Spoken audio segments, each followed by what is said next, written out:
사전투표 첫날인 지난달 29일 사전투표소에서 배우자 명의로 대리투표를 한 혐의를 받는 선거사무원이 오늘 영장실질심사를 받았습니다. 뭐라고 말했을까요? 함께 보시죠.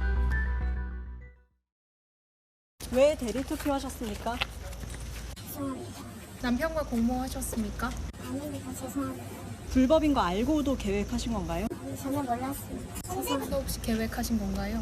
죄송합니다. 전혀 그런 거 아닙니다. 그럼 당일에 결정을 하신 건가요? 순간에 잘못 선택을 했습니다.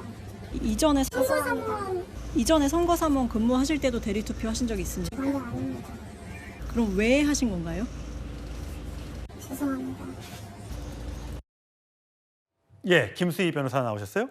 자, 구속됐다고 합니다. 조금 전 구속이 됐다고 하는데 남편은 대리투표한 사실을 전혀 몰랐다라고 주장을 하고 있습니다. 이게 가능합니까? 네, 남편도 경찰 조사를 받긴 했는데요. 현실적으로 사실 어려운 일인 것 같습니다. 왜냐하면 남편이 직접 투표를 하게 되면 당장 그 아내의 투표 사실이 확인이 될 텐데 남편과 아내가 서로 대리투표 사실을 몰랐다. 이 사실은 사실 설득을 갖기는 어려운 것 같습니다. 남편 몰래 주민증을 빼가와가지고 투표를 하러 갔다. 그런 얘기잖아요. 네, 맞습니다. 몰래 했다라고는 할 수 있지만 남편이 언제든지 투표를 하러 갈 수 있는 상황이라면 그 선거사무소에서 바로 확인이 되는 사실이기 때문에 서로 몰랐다는 사실은 설득력을 갖기 어렵고요. 또 단지 잘못된 순간의 선택이었다 이런 주장도 하고 있는데 선거사무원으로서 그런 것들이 불법이라는 사실을 몰랐다는 것도 국민들로서는 사실 이해하기 어렵고 재판부도 설득하기 어려울 것으로 보입니다. 저런 경우엔 처벌은 어떻게 되는 거예요? 네, 처벌 수위가 낮지 않습니다. 공직선거법 제248조에서는 사위투표에 대한 규정을 두고 있어요. 사위투표가 뭡니까? 네, 거짓으로 투표를 한다는 거죠. 성명을 사칭하거나 신분증명서를 위조해서 투표를 하게 되는 경우에 징역 5년 이하, 벌금 1,000만 원 이하를 병과할 수 있도록 되어 있습니다. 적지 않은 처벌 수위입니다. 또한 이런 박 씨 같은 선거사무 업무를 하고 있는 공무원들은 가중처벌하도록 하고 있는데요. 징역 7년까지 선고가 가능합니다. 그렇군요. 근데 과연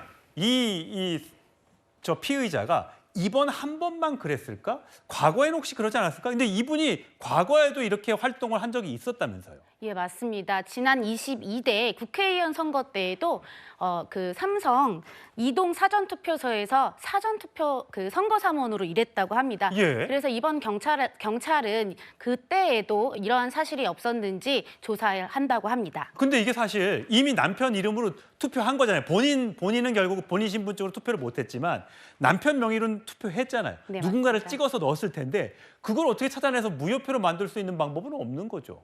지금으로서는 사실 그 부분까지는 확인이 되고 있지 않은데 해당 투표함에서 아마 그것들을 걸러내기는 할 텐데 아마 나중에 확인이 된다면 자기 이름 무효될 써서 투표 넣은 건 아닐 테니까. 네, 맞습니다.